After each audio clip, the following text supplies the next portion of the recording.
Life Management Science Labs would like to acknowledge that we live and produce this podcast on the traditional lands of the Wurundjeri people. We'd also like to acknowledge the traditional owners of the lands of our listeners and our international colleagues. We'd like to pay our respects to their elders past, present, and emerging.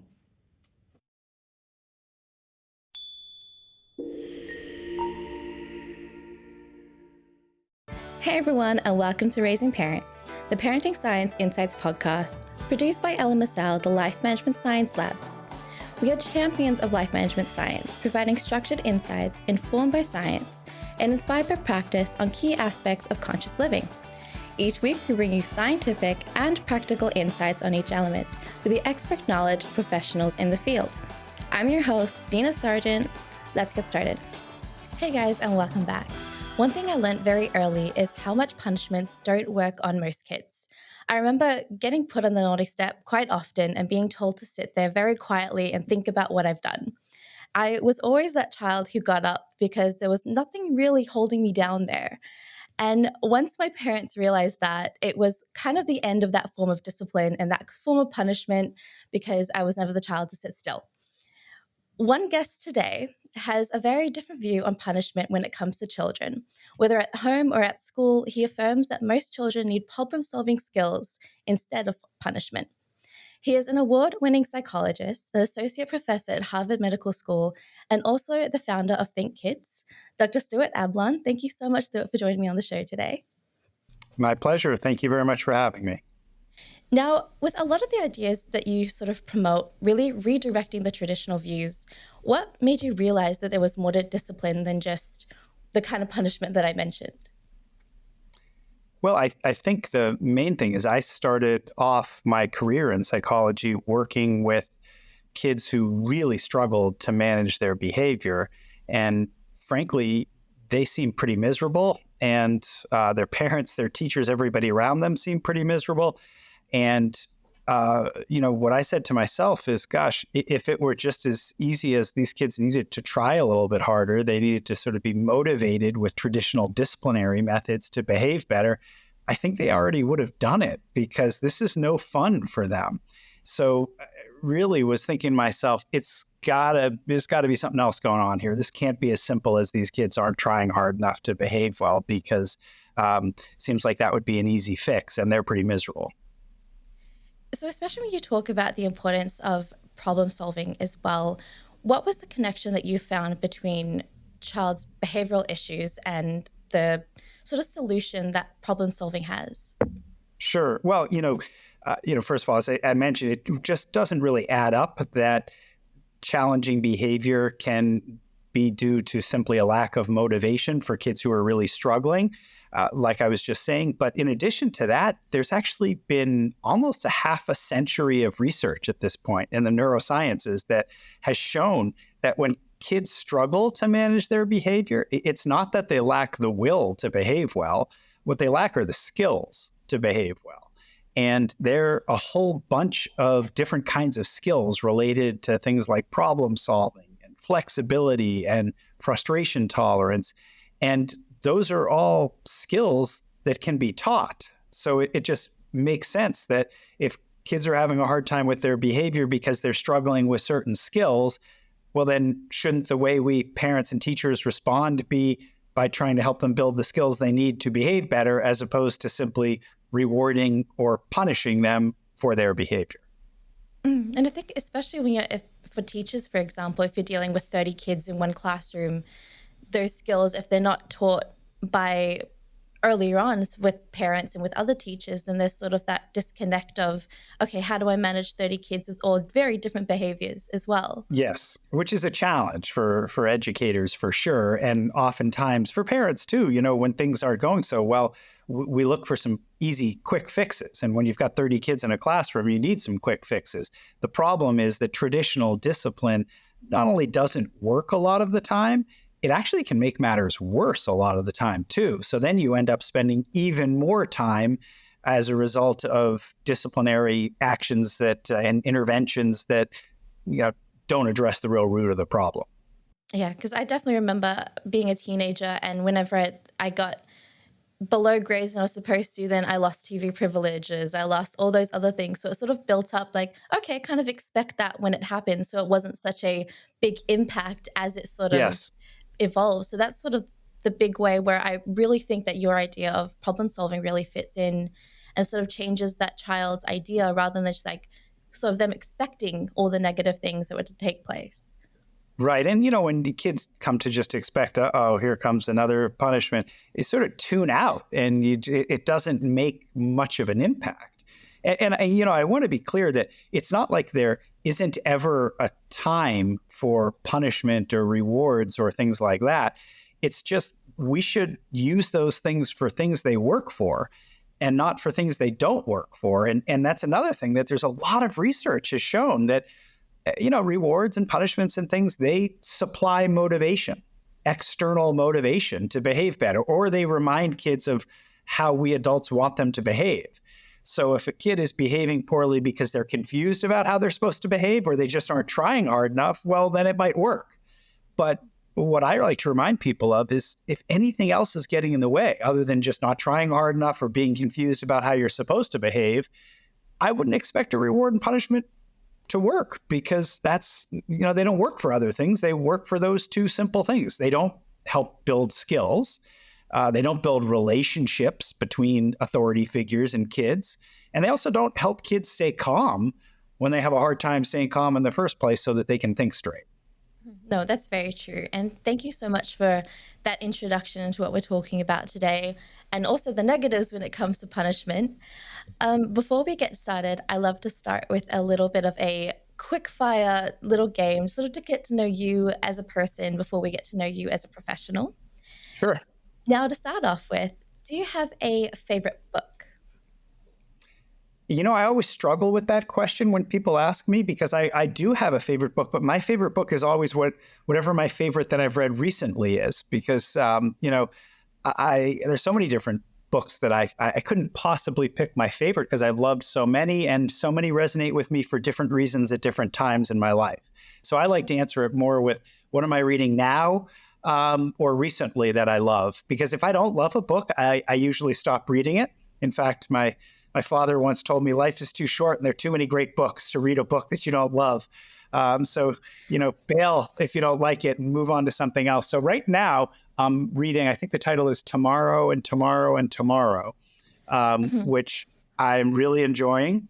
And recently I also read a book called Hello, Beautiful that I loved as well. So those are two recent ones that are recent favorites of mine. My sister actually read Tomorrow. She finished it, and I caught her on the last few pages, and she was just in an emotional state of like. Oh, don't tell me, because I'm only halfway through. So she's said, okay, this is the one that you have to jump to your list of books to read, because right now my stack is about this tall, and that's just for this month that I'm starting. So. That's definitely on the list. So yeah, I'm not giving any spoilers because I don't know anything. She's not telling me anything anyway. So yeah, if that book is recommended by so many people, I'm definitely giving it a go. Well, I have to admit, I started it and I didn't necessarily love it, and I stopped reading it. And I was about to do what I said before, bail. And then we had a holiday party for my program, and we all shared things like our most favorite reads. And many people mentioned that book. And I said, okay, I love my team. They got to be onto something. I'm going back to read it. And I kept reading and I got really into it. So that sort of runs counter to the advice I gave before, but I'm loving it now. Well, at least you're giving it a second chance. I think that's the perfect adaptation to it. Now, when it comes to movies, do you have a movie that you have enjoyed recently? Cool. Movie I've enjoyed recently. I guess I would say Past Lives, if you've watched that. That's a fairly recent movie that I enjoyed. It's some people find it a little slow. I like things with sort of real character development. So, but it's got a lot of acclaim. Past Lives. If you haven't seen it, I recommend it. Okay, I'm definitely going to see it now. I'm going to make a note of that, because I think it's always interesting when people sort of mention the different movies that I have not even heard of. So I'm going to look that up straight after this. And my big problem is, I grew up when movies were an hour and a half long. And now you're lucky if you find anything under 2 hours. And so, I see a movie that's highly recommended. It's 3.5 hours long. I rule it out right then, or else I have to watch it over multiple nights. Yeah. So, No, I'm exactly the same, especially the moments that you want to start a movie is at night when you're about to go to bed and you're just wanting to sit down and just relax. And then the movie's about 3 hours or 2.5 hours. And then it's like, oh, I won't finish until about 1 o'clock in the morning. That's why streaming a half an hour, 45-minute show is the way to go for me. Yes, no, I'm with you on the shows. Now, do you listen to podcasts? I do listen to podcasts, yes. Do you have a podcast that you could recommend to us? Oh, boy. I could do the boring one because I do love This American Life. And so I always listen to This American Life, which is pretty widely renowned. That I enjoy.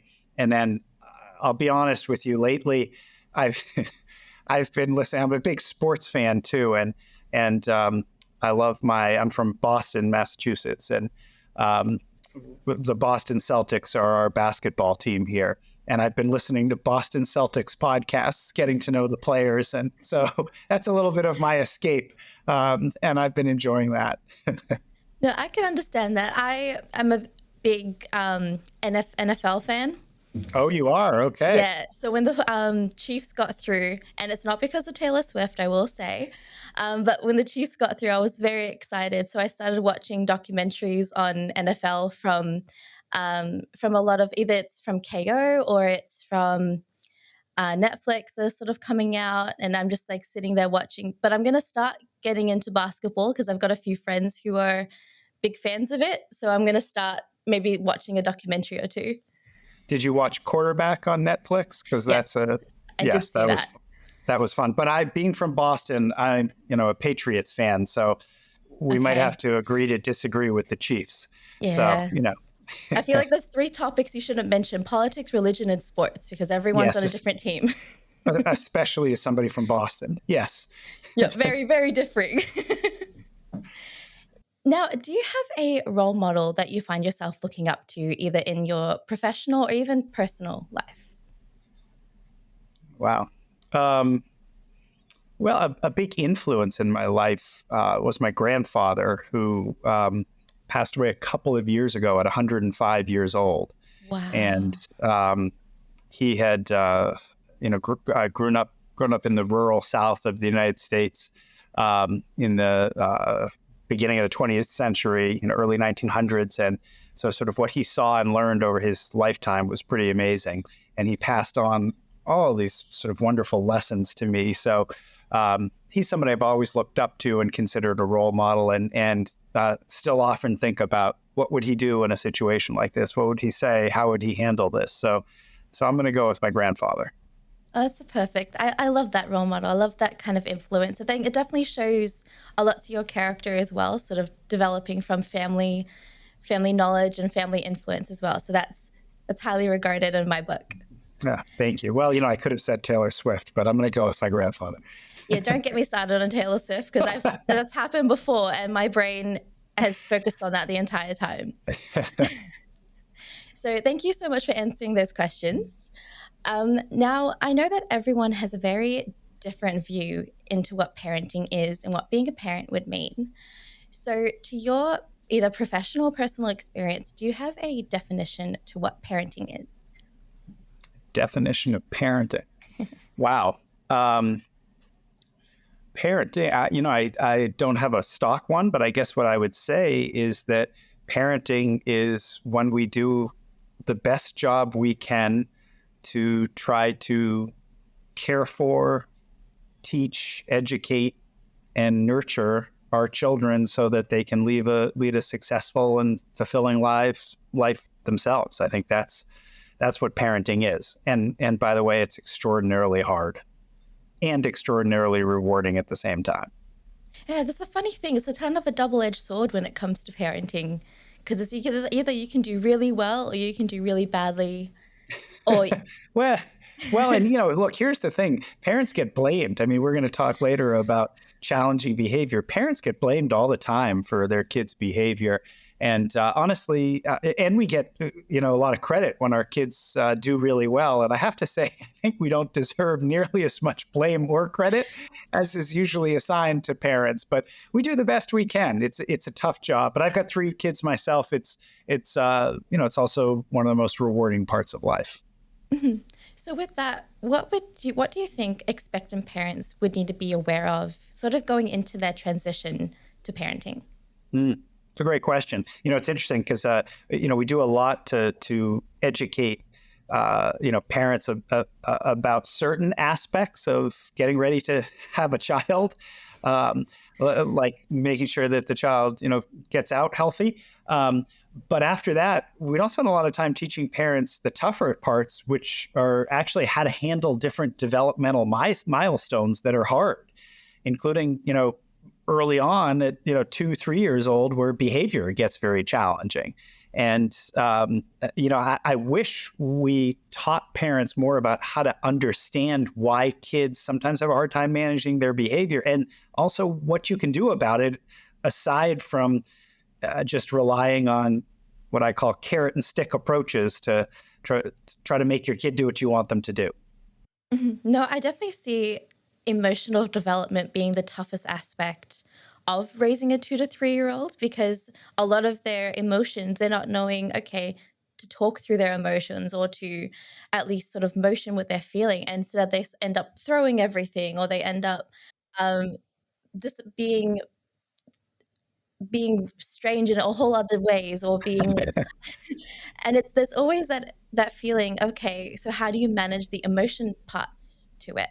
Yes, it's hard, and frustration is contagious too. Or as a psychologist, we have this word we call dysregulation, which is a fancy word for sort of getting overwhelmed by emotion and frustration. And the thing about dysregulation is it's contagious, and there's nothing like your child getting dysregulated to get you dysregulated too. And when we humans get dysregulated, we lose access to the smart part of our brain, and don't always behave so well. So the trick for parents and for teachers and other people when a kid gets dysregulated is to not go there with them and try to stay calm enough so that we can keep our wits about us.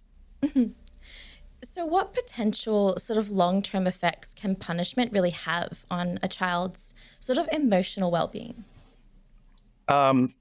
Well, one of the things that when you are repeatedly punishing a child, one of the things you're teaching that child is that you think that they could behave a whole lot better if they just tried harder, or else why would you be punishing them? And, I mentioned to you just a few minutes ago that, probably one of my biggest role models in my life was my grandfather. One of his grandfatherly sayings that he used to have was, he used to say to me all the time that if you give a dog a name, eventually they'll answer to it. He used to say that to me all the time. Stuart, if you give a dog a name, eventually they'll answer to it.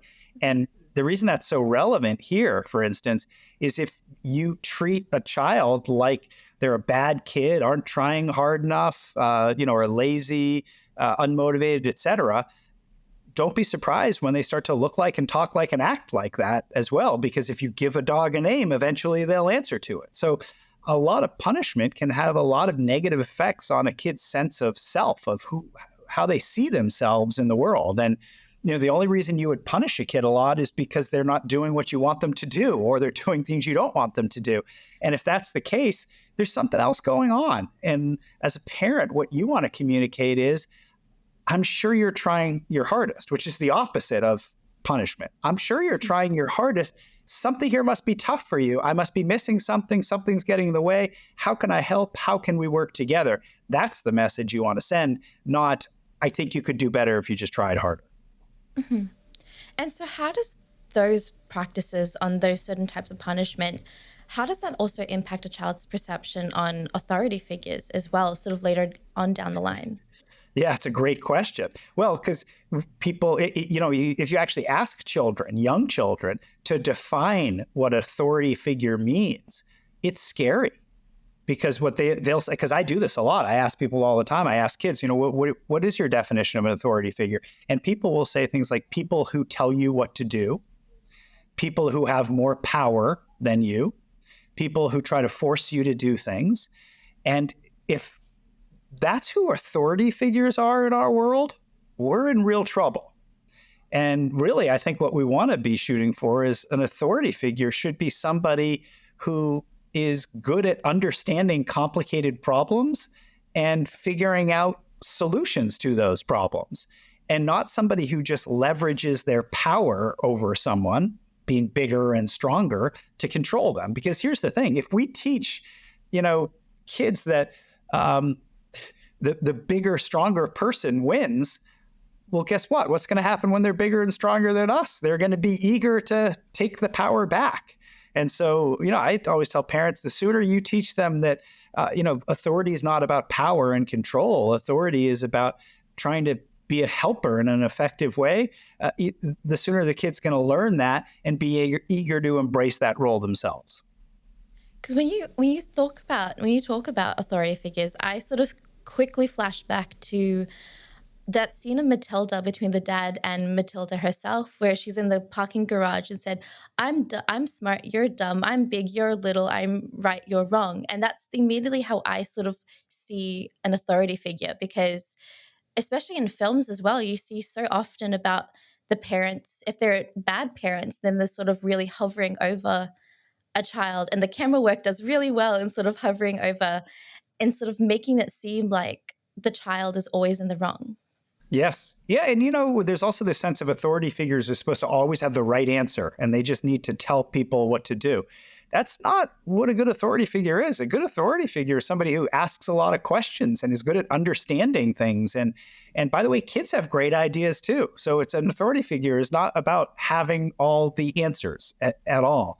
So, we really need to sort of reshape people's views of what an authority figure is. And the best way to do that is to teach young kids. I mean, imagine if you ask them, what's an authority figure? Imagine if a day came where they said to you, oh, an authority figure? That's somebody in charge who does a really good job of listening to other people and seeing how they can work things out with people. That's an authority figure. Wow. If we could get to that place, we could make a lot of improvements in this world of ours. Now, we were talking a little bit earlier about the emotional impact that this kind of punishment has on a lot of the child's self-esteem.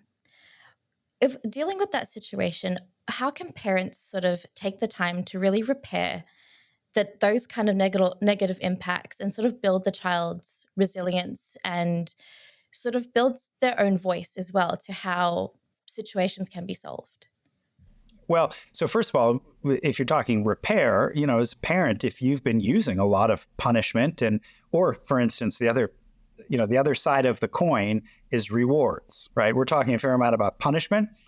People tend to think rewards are a lot better to use, but let's be clear, rewards and consequences are just flip sides of the same coin. I mean, a reward is a way of bribing a child to try to do something. And if they don't do what you want, the punishment is they don't get the reward. So, so if you've been using a lot of rewards and consequences and it hasn't been working and the relationship is fraught, repair, first of all, looks like saying to your child that you're sorry that you think you may have been going about this the wrong way, and that, maybe it's not as simple as that they're not trying hard enough, and that you imagine that, maybe they're trying the best they can, and that you want to try to do a better job of understanding what's hard for them, what's getting in the way, what their point of view is, and working together with them. And so that's the first thing to do is repair. And then, in terms of building resilience, well, in my brain, what that says to me is, how do you help your child build the skills that they need to navigate the world successfully?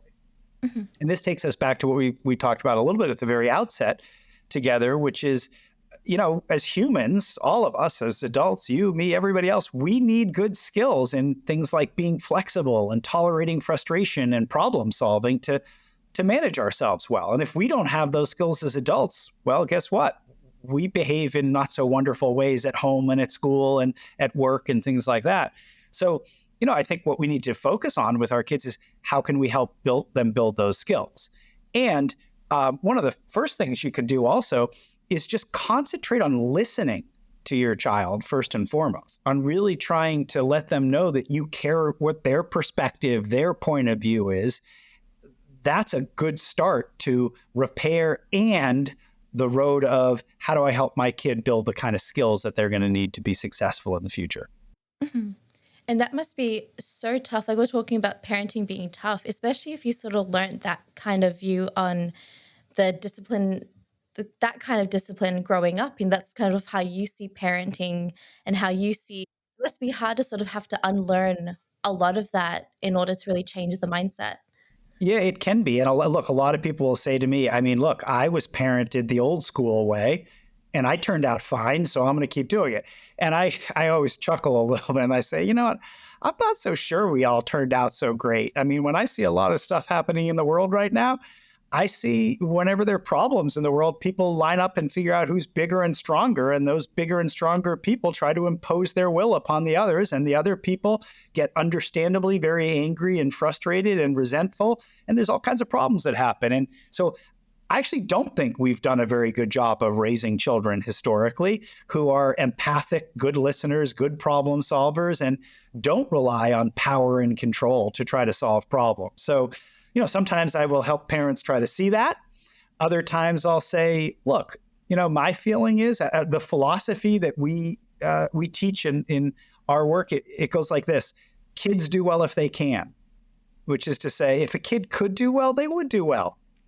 And if they're not doing well, it can't be as simple as they're just not trying hard enough. I mean, show me a child who prefers doing poorly to doing well.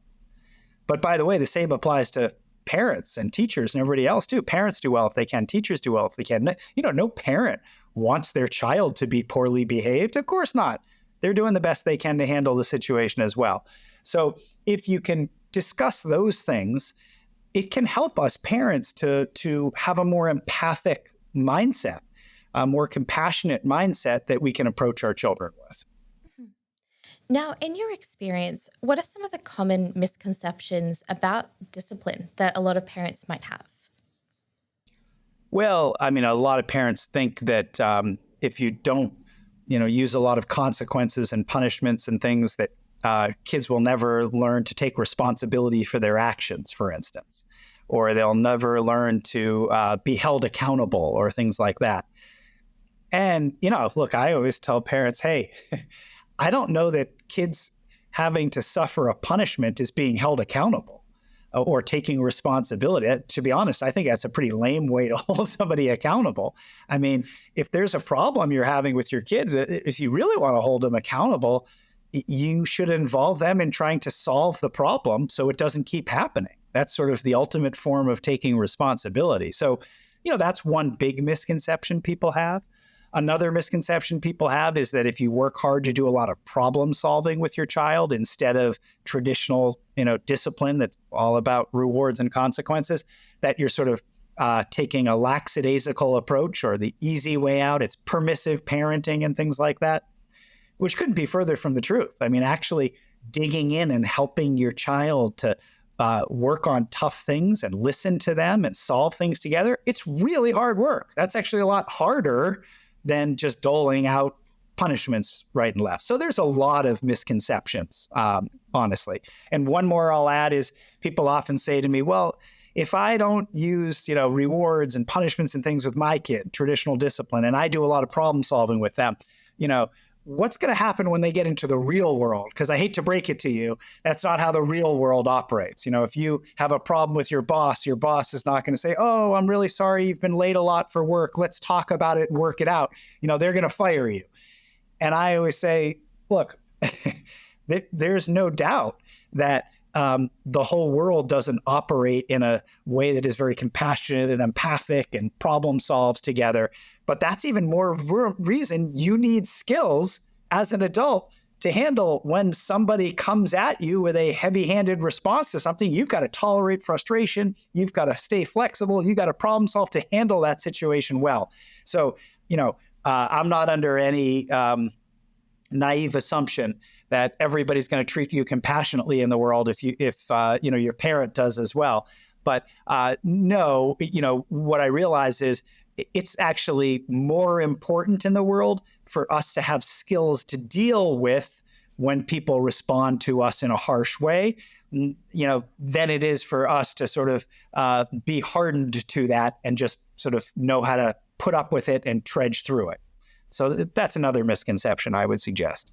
No, that's a big one. And I think especially when you're talking about if the whole generation, new generation of kids were taught a lot of skills on problem solving, sort of build the empathy, build the resilience, then probably there's so many people who won't react as a boss, won't react like that, won't react as saying you're fired straight away, might be a little bit more compassionate, might learn the importance of really communicating. Because if you think about it, a lot of work relationships are still relationships. They're still something that you have to earn, have to build. And if you don't communicate or if you don't have empathy, it's not going to go very far. You got it. Absolutely. No, everything we're talking about today together, we're focusing mostly on parents and children, but really everything we're talking about applies to all human interaction. So as adults, we can think about our relationships with our family members, with our partners, with our coworkers, and everything's going to apply there as well. And, when people struggle in the workplace, people, just like with kids, people tend to respond, people in power, by, sort of leveraging their power to try to make somebody behave the way they want or incentivize them to do so. And as you're pointing out, wouldn't it be amazing if people responded by empathically listening and inviting somebody to problem solve, which is not a way of relinquishing your authority, by the way. Same with parents. Listening to your child, problem solving with your child, you're not relinquishing your authority.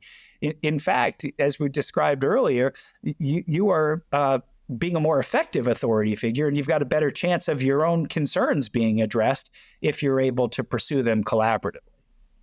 No, that's very true. And I think we sort of forget that, I would love to learn a lot of the skills in communication a little bit earlier when I was younger, sort of dealing with how to communicate properly, how to actually, because I've got whole lot of empathy, but my communication skills, I'm not good at sharing emotions. So that's something that I'm having to learn as an adult because it wasn't something that was very common growing up because everyone really kept things quiet, kept things under the rug, didn't say how they were feeling, got frustrated rather than really talking about it. So now learning that as an adult, I wish that I had those skills into how to say, okay, I'm not feeling 100%. I mean, anyone here at work can say the minute I overload, I just sort of shut down everything. I'm not able to work at all. So there's that thing where I wish I had those tools a whole lot earlier to be able to communicate. Well, and look, let's be clear. The kinds of skills that we're talking about today, every single one of us has areas of strength, like you just described, and every one of us has areas that we're working on too. And, I referenced earlier all the research that's gone into these skills. If you sort of list out those areas, you're talking about things like language and communication skills, attention and working memory skills, emotion and self-regulation skills, that's a fancy way of saying your ability to manage yourself, like your impulses, manage your emotions, flexible thinking skills, social thinking skills.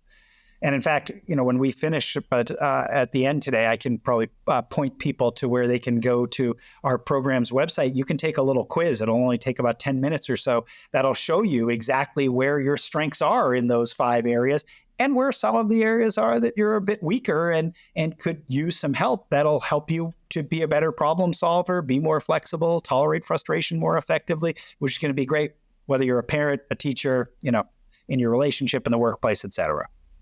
Well, that's perfect that it's available for everyone at any age to be able to use it as well. Yes. So that's great. Now, one of the things that you're sort of mentioning earlier when it comes to authority as a misconception is also the boundaries that sort of entail when it comes to parenting.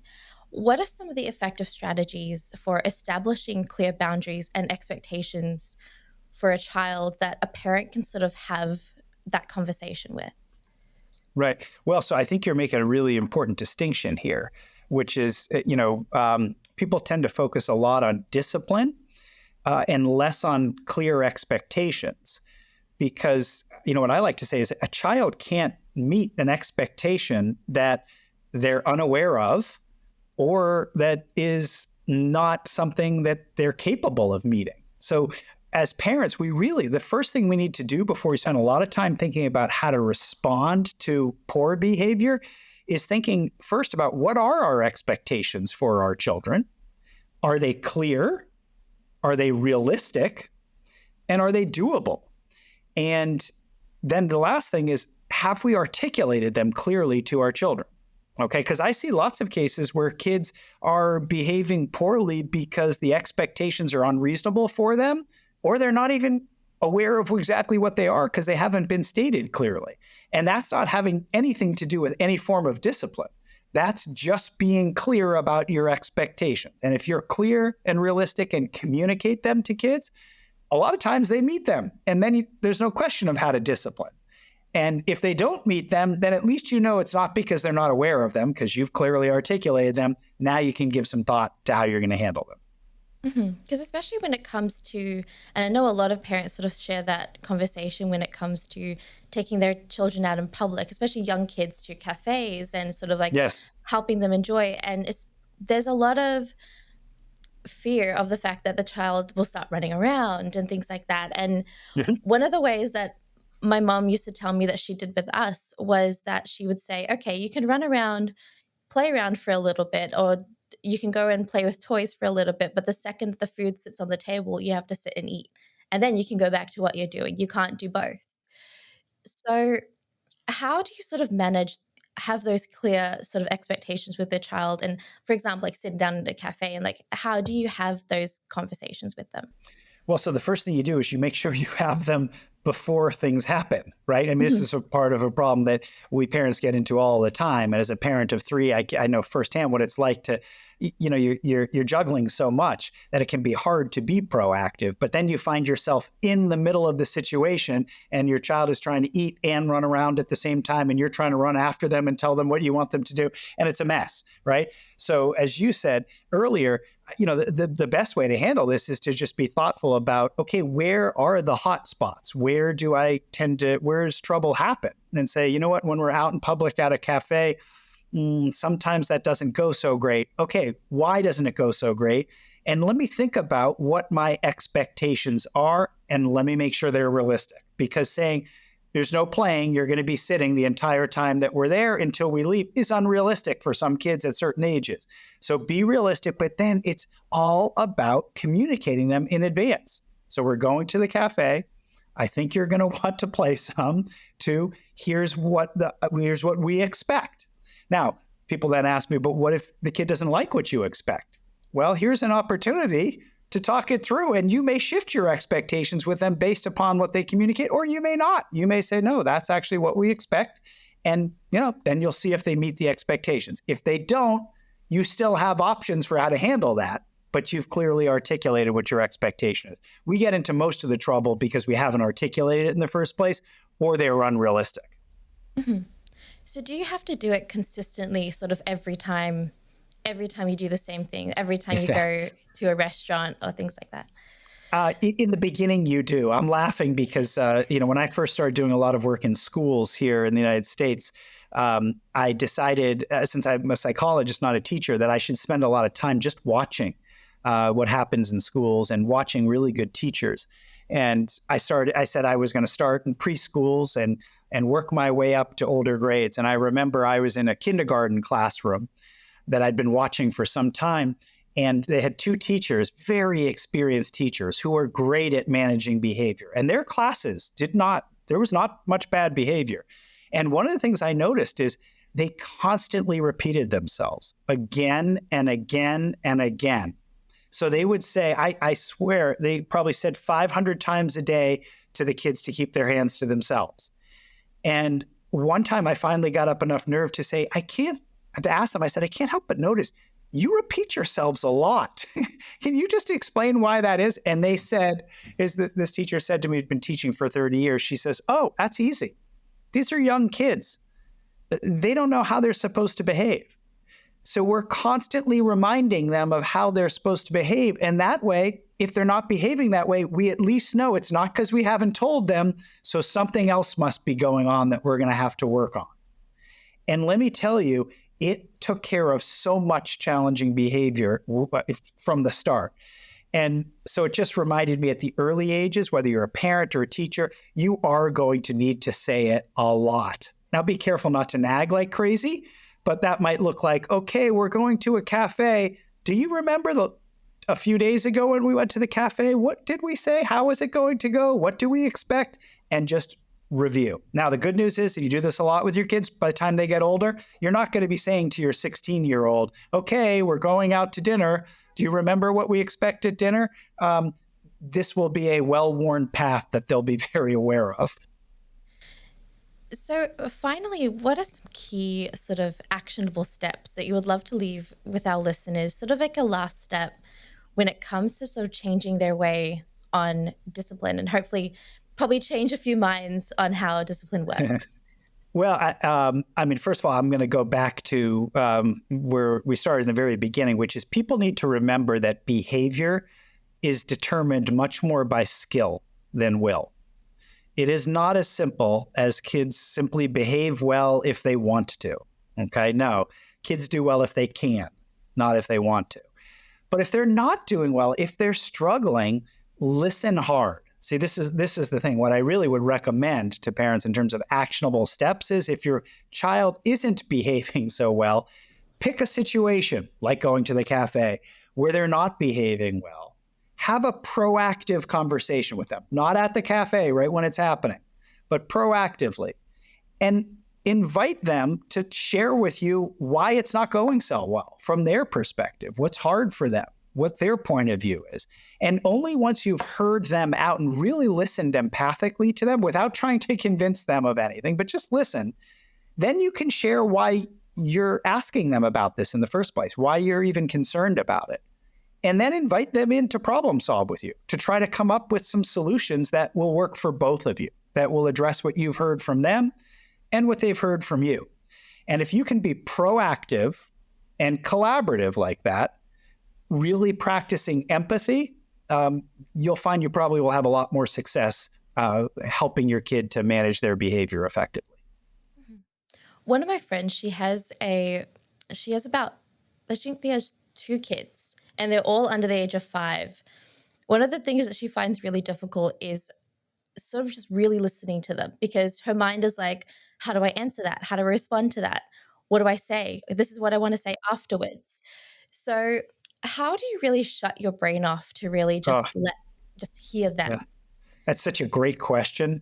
There's a famous quote. Somebody once said that something like we tend to listen with the intent to reply, not the intent to understand. And I think that's really true, as you just articulated, that for all of us, and it's not just with kids, when we're listening, we're generally saying to ourselves, okay, how am I going to respond to that? What do I think I'm going to say? What do I think about this? As opposed to what you're saying is, how do you shut your brain off so that you aren't thinking about what I think and how I'm going to respond, but actually really trying to better understand what you're saying? And I've studied this a lot. And I can tell you it's not rocket science, okay? What I recommend to shut our brains off as much as we can is to do 4 things and 4 things only when listening to someone else, okay? One is ask questions, any question you can think of to deepen what you're hearing from them. The other is to take guesses. If maybe, your questions aren't quite getting you somewhere, you could take an educated guess and say, it sounds like what you're saying to me is this. Am I getting this right? So questions, guesses, okay? This other one's going to be really powerful. Reflective listening, which is basically saying back to you what you said to me in my own words to make sure I got it, which would be like me saying, wait, so Dina, you're saying it sounds like it's really hard to shut off your brain when you're listening. So your brain's going in other places like what you want to say instead of just listening. That's me saying, I heard you. Okay? So questions, guesses, reflect what you hear from people. And the last thing is, I like to provide forms of what I call reassurance, which is basically saying to somebody, I really want to understand a little bit more about what you're saying. Can you help me understand? There must be some important reason why you're asking me that. Can you fill me in a little bit more? Which is like reassurance that I really want to understand. And I promise you, if you practice those 4 things, you'll become a great, what we call active listener. questions, guesses, reflect things you've heard to make sure you heard them right, throw in a little reassurance when necessary, and you'll start getting a lot more information that you can listen to. Okay, no, that sounds like 4 very great steps. I think especially when it comes to, like, it's different for my job because I'm sitting here listening to you and I'm having to think of a reply straight away. But when actually having to shut your brain off and just really try to understand the other person, it's a very different aspect of when you sort of sit silently and when you really focus on what the other person is saying. Yes. And you're right as well. It sort of works in so many different situations and works in talking with coworkers, with your partner, with everyone. Yes. And yeah, those are 4 really big steps. Like you say it's 4 steps and it's like, oh, it's fine. It's only 4 steps that you have to do. But that's probably the hardest 4 steps anyone It can is. possibly do. It is. And sometimes I'll say, okay, look, boil it down a little. Let's make it 2. Ready? Just ask questions and reflect what you've heard. The one people miss out on a lot is reflective listening, right? So for instance, based on what you just said to me, I might say to you, so if I heard you correctly, it sounds like what you're saying is your job feels different because you're asking questions and trying to sort of give me the space to talk, and then you've got other questions. So it feels a little bit different, but you can see how this would, work in other circumstances. So that's me doing some reflective listening, right? But then you could say, but actually, I heard you also say that even in your job, the more you listen, the more information you get, the better your interviews are going to be. So it actually does apply to your job too, right? No, that's very true. Now, this leads us perfectly well into the practice and habit part of the show. Now, as you mentioned a little bit earlier, you have 3 children yourself. So, I do. 2 of them, they're my children, but they're adults by now. But yes. okay, yeah. So, for that practice, what is something that you do when to find solutions in communication if situations don't really go as planned or as you sort of expected them in the first place? So let me make sure I understand the question. So practices, if a situation doesn't go how you want, particularly as a parent, what are some practices that you can use to sort of address those in a regular way? Is that right? Yes. Yes. See, that was active listening. Yeah, there you go. But that one I actually needed to do. I had to do, so I understood your question. For me as a parent, when things don't go well, especially when I feel like I didn't handle things well, what I like to do is just a lot of silent reflection myself. And I like to try to be generous to myself and say, look, I was trying the best I can, right? Parents do well if they can. But there must be an opportunity for me to do something better there. And let me reflect. Let me think about it. And then the other thing to do is always ask for help. Always ask someone else who's less emotionally invested in the situation. Okay.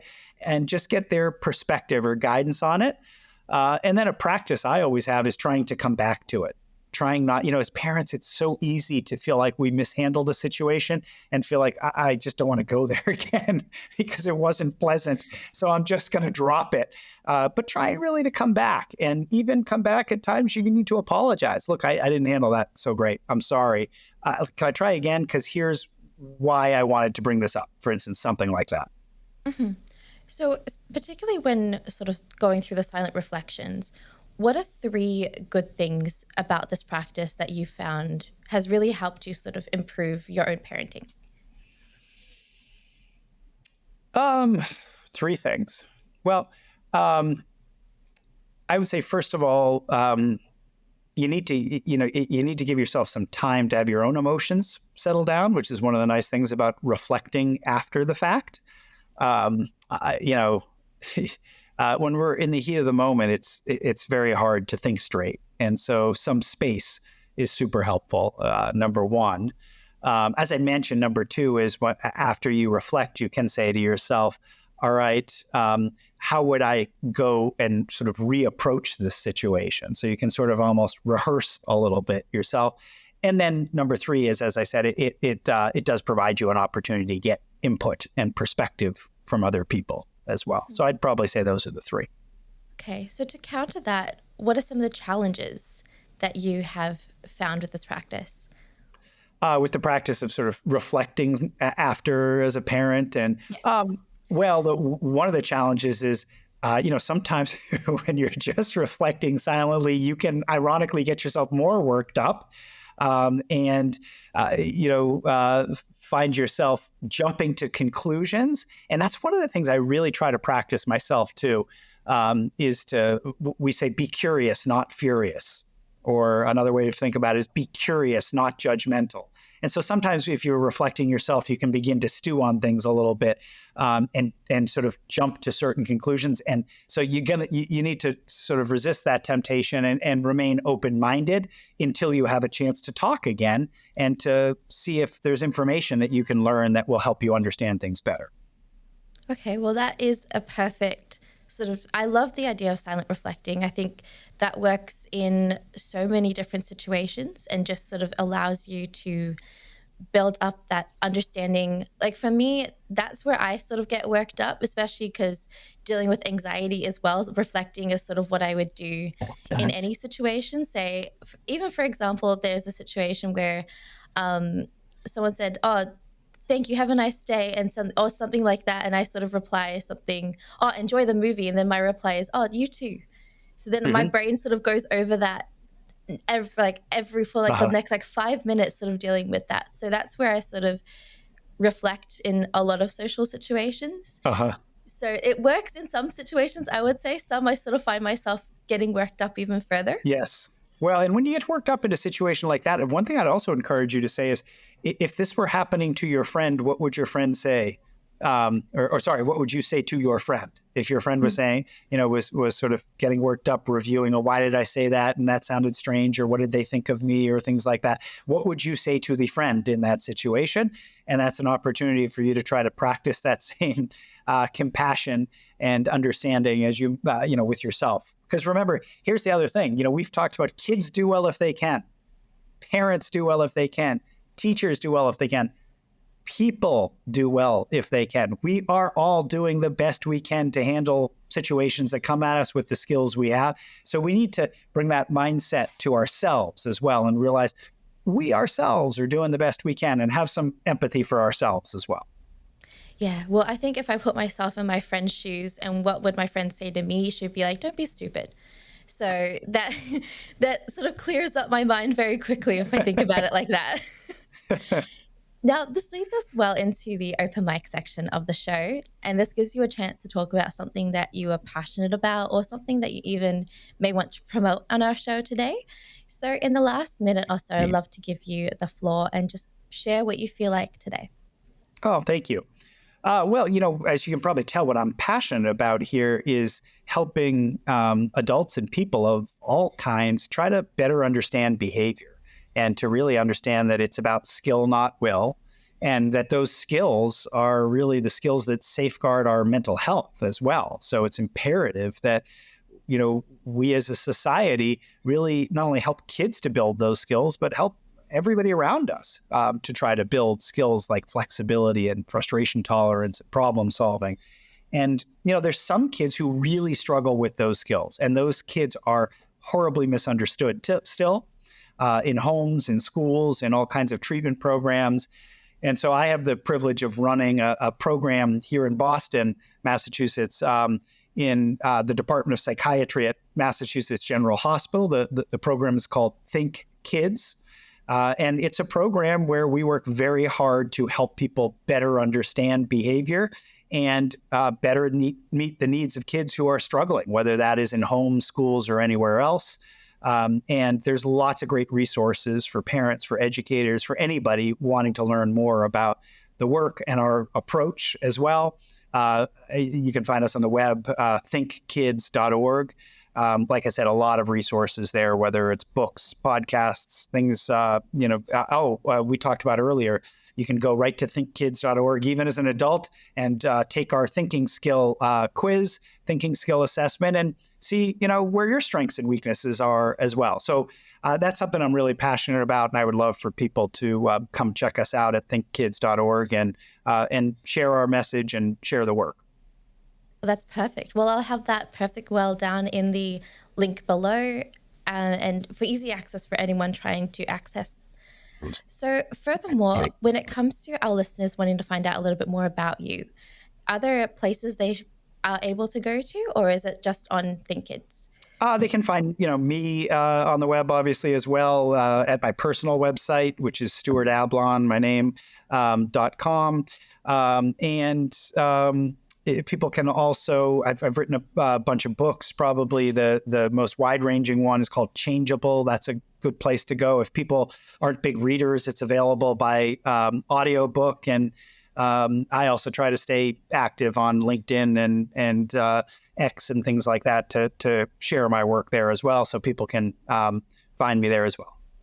Oh, perfect. Well, thank you so much, Stuart, for joining me on the show today and for sharing a lot of different tips about that I didn't really would think would apply to anyone but parents, but would apply for everyone in terms of communication and trying to build their own problem-solving skills, because I think I didn't really realize how important that actually was when it comes to being an adult.